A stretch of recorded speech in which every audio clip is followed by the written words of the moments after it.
ইসরাফিল সিংহায় ফুঁক দাও। আল্লাহর এই ফেরেশতা সিংহা হাতে নিয়ে মুখের কাছে নিয়ে আল্লাহর আরশে মুআল্লার দিকে তাকায় থাকে। একটা সেকেন্ডের জন্য এদিক আর ওদিক করে না। কখন রব হুকুম দিবে সিংহায় ফুৎকার দেওয়ার জন্য, যখন সিংহায় ফুৎকার দিবে কুরআন বলতেছে ইদাস সামাউ ফাতারাত, আকাশ ভেঙ্গে ভেঙ্গে ভেঙ্গে ভেঙ্গে পড়তে থাকবে। ওয়া ইদাল কাওয়াকিবু তাসারাত, সমগ্র নক্ষত্রগুলি ভেঙ্গে ভেঙ্গে ভেঙ্গে ভেঙ্গে পড়তে থাকবে।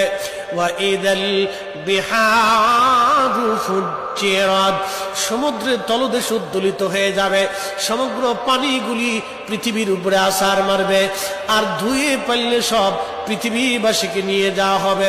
ওয়া ইদাল কুবুরু বুসিরাত, কবরের ভিতরে যাহা আছে সব আমার মালিক আমার রব বের করে দিবে। কবর থেকে মানুষ বের হইয়া সেই দিন হাসরের ময়দানের দিকে দৌড়াইতে থাকবে, সবাই উলঙ্গ থাকবে। কিন্তু আমার নবীকে আল্লাহ ৭০,০০০ ফেরেশতা বেষ্টন করাইয়া জান্নাতের পোশাক পরাইয়া মহাসম্মানে ফেরেশতারা মিছিল দিয়ে দিয়া আমার নবীকে হাসরের ময়দানে মাকামে মাহমুদে বসাবে। একবার জোরে বলা যাবে কি আল্লাহু আকবার। বাজান মুসলমান, খুব মনোযোগ দেন। হযরত ইউনূস আলাইহিস সালামের কথা বলছিলাম।